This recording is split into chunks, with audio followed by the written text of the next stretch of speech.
Guys, तो ये last part है of Dhandho by Munawar Faruqui. So before I start, hello and I'm Monali Naika. Welcome to my channel नखरे वाली मोना. और अगर आपने मुझे अभी तक सब्सक्राइब नहीं किया होगा तो please to subscribe my channel. So let's go. Rafiq भाई यार रोको ना थोड़ा यार.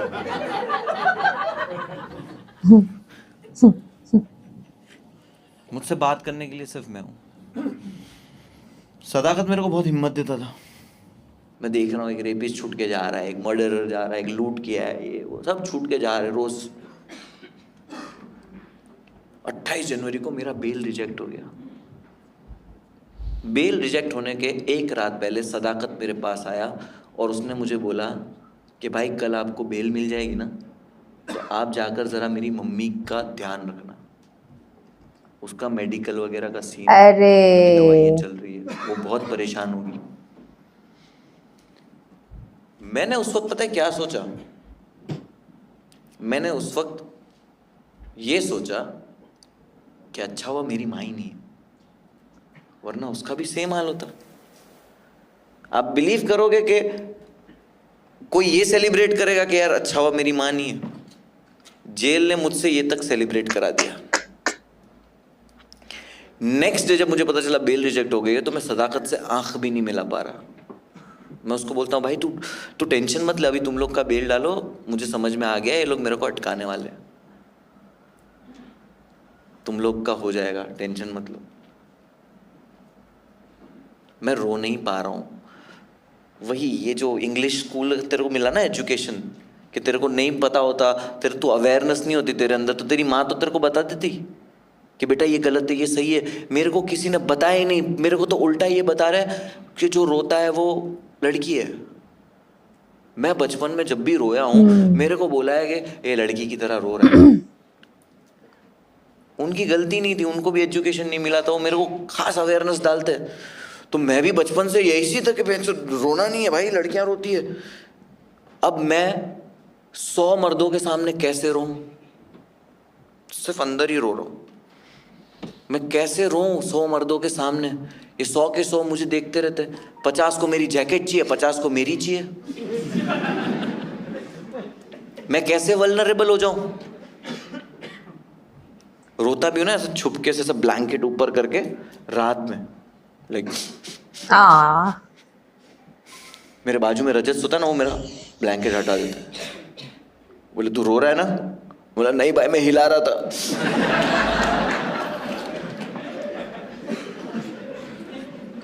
एकदम सीरियस में भी जोक घुसाता है ये बीच रो में. मत, मेरे को 8-9 साल और निकालने इस जेल में. तेरे को देखूंगा ना मैं कमजोर हो जाऊंगा. मैं बोला तू मर्डर किया है.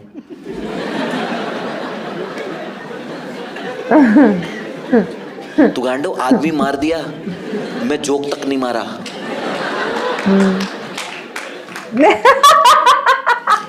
रजत ने मुझे जो एक लाइन बताई, वो लाइन से आप सबको समझ आ जाएगा कि जेल क्या है. उसने मुझे बोला कि भाई मैंने जो मर्डर किया वो सेल्फ डिफेंस में किया. वो मुझे मारने आया था, एक आदमी, हम लोग का झगड़ा था, वो मुझे मारने आया था. अगर मैं उसको ना मारता तो वो मुझे मार डालता. मैं बोला फिर तो तूने सही किया. तो उसने बोला नहीं, मुझे हर दिन एक ही चीज का अफसोस होता है कि काश मैंने उस इंसान को मुझे मार डालने दिया होता. बोले ये जेल मौत से बदतर है. मैं बस यही इंतजार कर रहा हूं कि मैं बस यहां से बाहर जाऊं और मैं चीजों को ठीक करूं. मैं अपनी लाइफ में, मुझे यार बहुत टाइम से ये खाने का मन है, मैं खा ही नहीं रहा. मुझे बहुत टाइम से यहाँ जाने का मन है, मैं अपने लोगों के साथ टाइम स्पेंड नहीं कर रहा हूँ. मैं 1.5 साल से पागल हो चुका हूँ कॉमेडी के पीछे. मैं बाहर जाके ना चीज़ें ठीक कर दूंगा. 37 डेज के बाद मुझे बेल मिली. मैं बाहर आया, रेडी हूँ कि यार बस बाहर आ गया हूँ मैं. जैसे ही बाहर आया ना तो मुझे रियलाइज हुआ कि कुछ तो ऐसा अंदर हिल गया है जो फिक्स नहीं हो रहा मेरे से. आप फिजिकली चीजें छुपा सकते हो. मुझसे लोग पूछते थे ना कि तेरे को जेल में किसी ने हाथ तो नहीं लगाया? मतलब पागल हो गए हो, कोविड था, दूर से पट्टे से मारते थे। क्या आप छुपा सकते हो फिजिकली, आप मेंटली चीजें छुपा सकते हो। पता है मेंटली आप चीजें कैसे छुपाते हो? मर्द आदमी को तो लंड पता ही नहीं है मेंटल डिप्रेशन क्या होता है,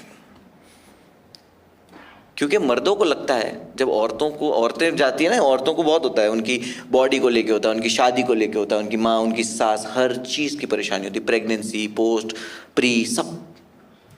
हम मर्दों को लगता है इसका मूड खराब है। मर्दों को सिर्फ बातें समझ में आती है और औरत को सिर्फ एक्सप्रेस करना आता है, औरत बोलती नहीं है। मुझे पहली बार पता चला कि क्या होती है डिप्रेशन। कैसे? मैं 20 दिन के बाद मैंने कुछ लिख दिया, रैप वैप। मैंने मेरे मैनेजर को बोला कि ब्रो मेरे को कुछ शूट करना है, एक रैप गाना लिखा हूँ, लेट्स शूट इट, तू प्लान कर ले। उसने प्लान वैन सब कर लिया है। 4 बजे में उसने बोला भाई 4 बजे कैब नीचे आ जाएगी, आप उतर जाओ। बोला ठीक है। मुझे घड़ी पहनने का बहुत शौक है, तो मैं ना घड़ी के बिना नीचे नहीं उतरता। तो 4 बज गए, अब घड़ी मिल नहीं रही। Bedroom, bathroom, kitchen, hall, drawer, सब जगह ढूंढ रहा हूँ मैं, मुझे घड़ी नहीं मिल रही। 4:15 बज गए, घड़ी ढूंढ रहा हूँ, नहीं मिल रही। मैं बोला भाई 4:30 बज गए, घड़ी नहीं मिल रही है।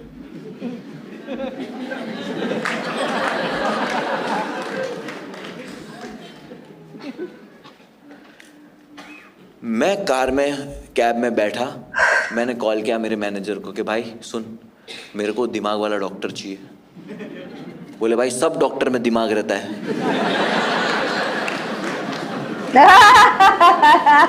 बोला ठीक है, हम दोनों जाएंगे फिर।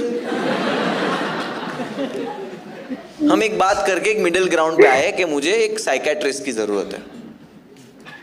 मैं उस डॉक्टर के पास गया और मैंने डॉक्टर को बोला कि मेरे साथ ऐसा हो गया। तो डॉक्टर का प्यून हंसने लगा, क्लिक। ये घड़ी पहन, आधे घंटे से खुद ही पहन रहा है, घूम रहा है। मुझे गुस्सा आया कि ये मेरी मेंटल हालत पे हंस क्यों रहा है, 1 सेकंड के लिए। दूसरे सेकंड में मुझे रियलाइज हुआ कि ये मेरी मेंटल हालत पे नहीं रो रहा, मतलब हंस रहा। ये मेरी मेंटल प्रॉब्लम पे नहीं हंस रहा है, ये मेरे बताने के तरीके पे हंस रहा है। जिस तरह मैंने उसके लिए सेटअप किया ना कि 4 बजे कैब आ चुकी है, मैं वेट कर रहा हूँ, यहाँ ढूंढ रहा हूँ, 4:30 बजे पता चला कि यहाँ पे खड़ी है। The way I was saying it.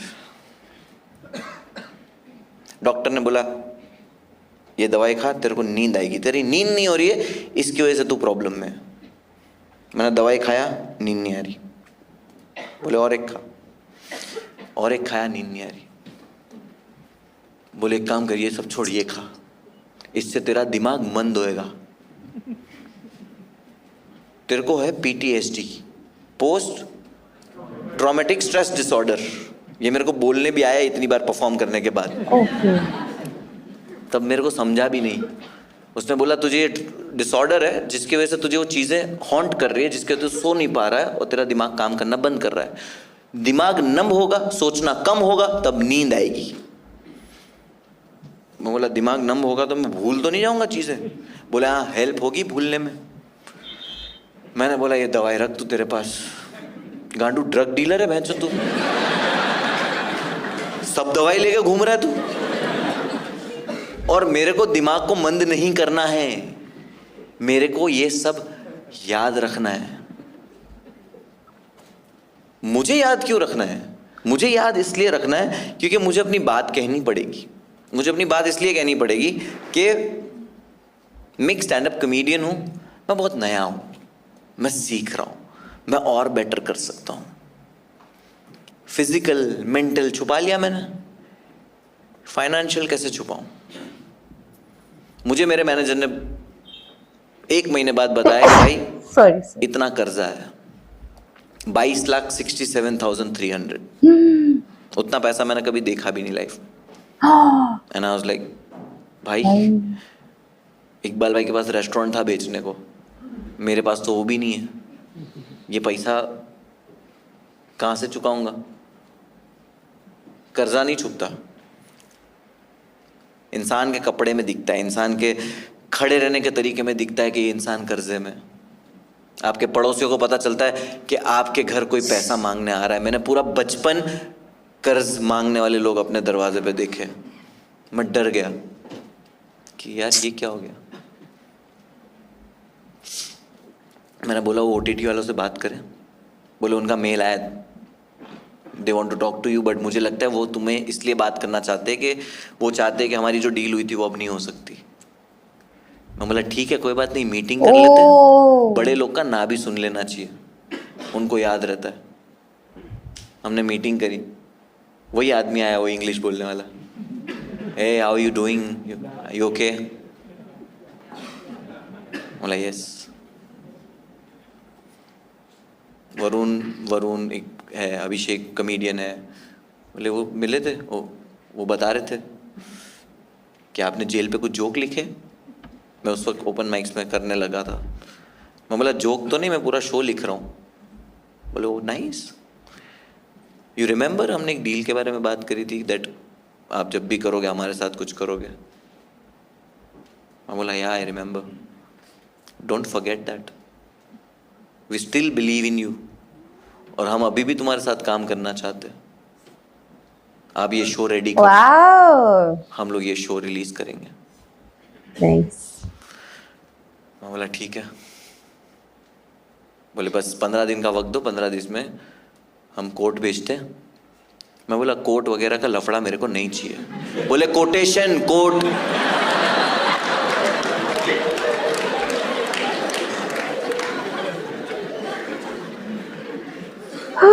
Great. मैंने एक स्टैंड अप वीडियो रिलीज किया उस वक्त, घोस्ट स्टोरी।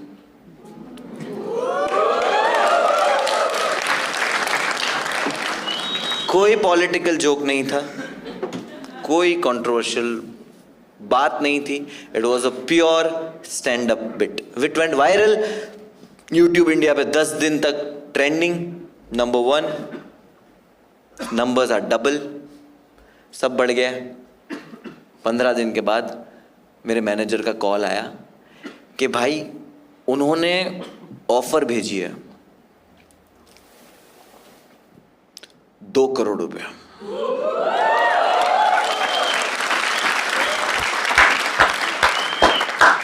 मैंने बोला कुछ नेगोशिएट हो सकता है? बोले नेगोशिएट भाई थोड़ा बताओ कितना करना है।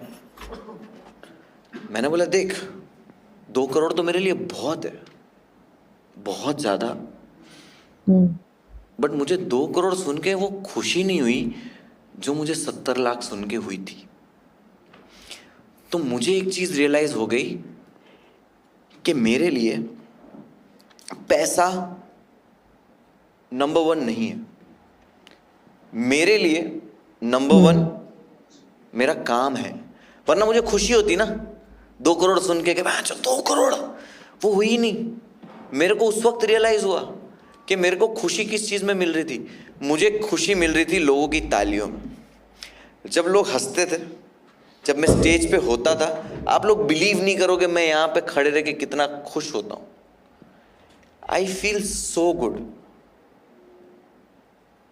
कि मुझे लगता था कि मेरी लाइफ में अगर कोई इतनी ऐसी लाइफ में अगर सबसे बेस्ट चीज अगर कोई मेरे साथ हुई ना तो वो स्टैंड अप हुआ। कि जब लोग कोई सलाम कर देता था, कोई मैसेज कर देता था, कोई फॉलो करता था, कोई कमेंट करता था, कोई मेरे लिए लड़ता था, तब जो मुझे खुशी मिलती थी ना वो 2 करोड़ सुन के नहीं मिली। मेरी पैसा शायद सेकंड थर्ड हो सकता है, बट मेरी फर्स्ट प्रायोरिटी तो मेरा स्टेज है। और वो इसलिए है क्योंकि मैं एक गांड-फाड़ स्टोरी टेलर हूं, मैं एक बेहतरीन आर्टिस्ट हूं। मैं ये जो तो सच दाल बात है। और रोटी पे फूट फूट के रोया था ना, मैंने आप सबको उस पे हंसाया है।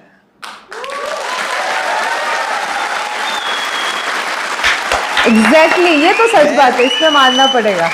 मैं वो जो पट्टे, जब मुझे 4 पट्टे पड़े थे, बहुत हर्ट हुआ, मुझे बहुत दर्द हुआ। मैं बैठ भी नहीं पा रहा था। मैंने उन पट्टों पे तुम लोगों को हंसाया है। एग्जैक्टली। आप लोग कभी हंसोगे बाहर किसी को इस तरह का खाना खाते हुए देख के? बाहर किसी को मार पड़ रही होगी, आप लोग हंसोगे? आप लोग को मैंने हंसाया उस चीज पे जो चीज पे आप हंस नहीं सकते हो, क्योंकि ये इसलिए पॉसिबल हुआ क्योंकि मैं एक स्टैंड अप कॉमेडियन हूं। हर इंसान की लाइफ में प्रॉब्लम है। मैं यहाँ पे अपनी Exactly. लाइफ की प्रॉब्लम में बताने नहीं आया हूं, मैं ये बताने आया हूं कि तुम्हारी सबकी प्रॉब्लम है, तुम अगर मान लो तो वो छोटी है। तुम में से कितनों के रेंट का इशू होगा गर्लफ्रेंड का इशू होगा, हो गया, तुम्हारा बॉस हरामी होगा, तुम्हारा मैनेजर क्रेडिट ले रहा है, तुम्हारी कार के जो वायर है वो चूहे ने कतर दिए, तुम्हारे किचन में पानी गिर रहा है, तुम्हारा घाघरा छोटा बन गया है भाई दर्जी से। तुम्हारी लाइफ में सारे प्रॉब्लम होंगे जो तुमको लगता होगा कि वो बहुत स्ट्रेस दे रहे तुमको। मैं चाहता हूं आज के बाद आपकी लाइफ में कभी भी कोई भी प्रॉब्लम आए ना, तो सिर्फ ये शो को याद करना और बोलना, मुनव्वर जितने लौड़े नहीं लगे। वाओ, सही बात है। आप चाहे What an जितने example. भी परेशान सही हो, बात है। आप चाहे जितने भी परेशान हो, ये 2 घंटे आपको इस दरवाजे के बाहर की किसी भी दुनिया का 1% भी स्ट्रेस आया? आप लोग भूल चुके थे आपकी सारी तकलीफें, आप लोग हंस रहे थे मेरे साथ। It's best thing. मैं बस यही चाहता हूं, मैंने उसको यही कहा कि 2 करोड़ मेरे लिए बहुत है, नेगोशिएट कर, मुझे चाहिए 2 करोड़ 22 लाख 67,300।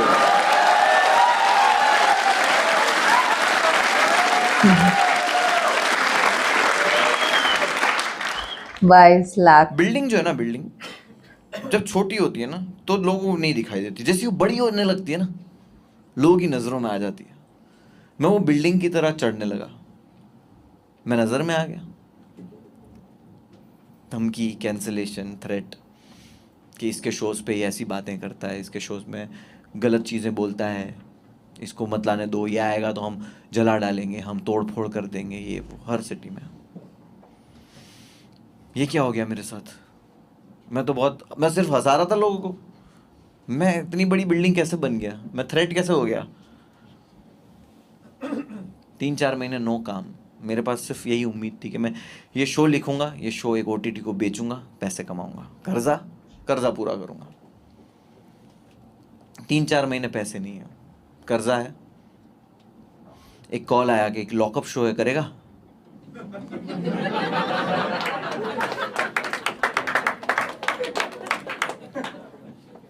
पैसों की जरूरत तो थी, मैंने बोला कर लूंगा। बोले होस्ट कंगना रनौत है। ओ, कितनी पैसे की जरूरत रहेगी सोचो।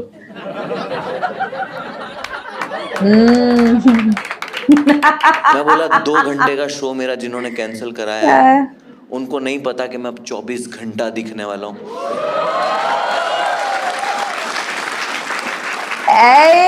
शो जीत के आया। सेम साइकिल, लॉकअप शो जीत के आया, same sold out shows, everything is going fine. फिर से जब बड़ा शो बेच दिया Hyderabad news, same routine, same threat, same everything. Colour से कॉल आया, बिग बॉस। मेरे को पसंद थोड़ी है रियलिटी शोज की वजह से मेरे ज्यादा को पसंद थोड़ी है शायरियां करना। ठीक है करता हूं, बट मुझे मजा हाँ, तो उसमें स्टेज बहुत पे शायरी आता है। मारी। हाँ, लेकिन मैं क्या करूं, मैं अपनी ऑडियंस तक पहुंच नहीं पा रहा हूं, पैसा। मुझे जाना पड़ेगा। मैं इंडिया में शो नहीं कर पा रहा हूं, मुझे पासपोर्ट तक नहीं मिल रहा, पासपोर्ट नहीं मिल रहा। मैं क्या करूं? बिग बॉस गया, बिग बॉस जीत गया है। It took me fucking Bigg Boss to get passport. मतलब ऐसा नहीं कि ट्रॉफी दिखाओ तो पासपोर्ट दे देते। You know what I am saying. उसके बाद मुझे हमेशा लगता रहा कि मेरे शोज कैंसिल होते हैं, मैं क्यों, मैं सफाई दे दूं क्या, मैं बताऊं क्या कि मैं ऐसा इंसान नहीं हूं। मैं किसी को हर्ट नहीं करना चाहता यार, मेरी स्टैंड अप कॉमेडी से मैं किसी को हर्ट ही नहीं कर सकता। मैं तो लोगों को हंसाना चाहता हूं। मैं बताऊं क्या लोगों को, कैसे बताऊं? स्टेज पे आके बताऊं, यूट्यूब पे वीडियो बता के? बट इंटरनेट पे तो 4 दिन बाद कोई और एक नया इंसान आ जाएगा जो बोलेगा कि हमने नहीं सुनी तेरी सफाई। मैं कैसे करूं? मुझे लगता था 4 साल पहले ये स्पेशल जब बाहर आया होता, मैंने अपनी बात कही होती तो कितना सही होता, मुझे पैसे मिल जाते, सब कुछ सही हो जाता, बट नहीं हो पाया। इस 4 साल में मैंने कितना काम किया वो आपको पता है? मुझे जो लगता था जो मेरा प्लान है वो प्लान था ही नहीं, वो उसका जो प्लान था वो मेरे लिए और बेटर था।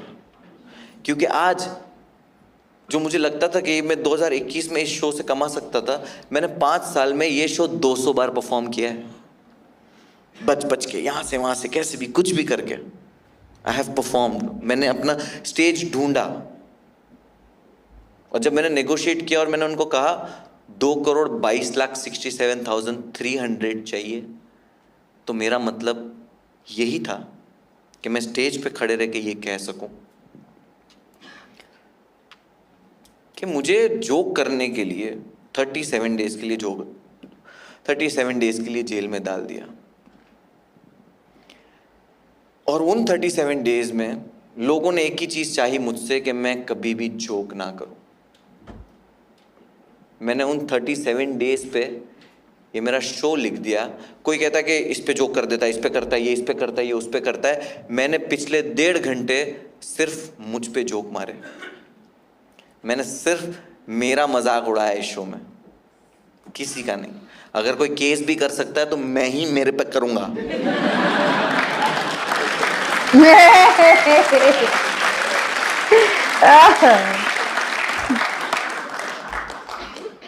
और जाते जाते यही कहना चाहूंगा कि जब मैंने 2,22,67,300 मांगे, तो मैंने इसीलिए मांगे कि मैं स्टेज पे खड़े रह के ये कहना चाहता था कि मेरा जितना नुकसान हुआ, मैंने उन 37 डेज को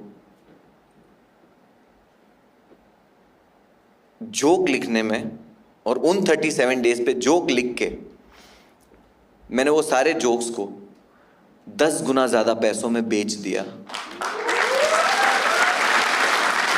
जितना तुमने मेरा नुकसान करवाया उससे 10 गुना ज्यादा पैसों में मैंने उन जोक को बेच दिया, ताकि स्टेज पे खड़े रह के मैं बस ये कह सकूं कि गुजराती को धंधे में कभी नुकसान नहीं करवाना। Thank you so much for listening. My name is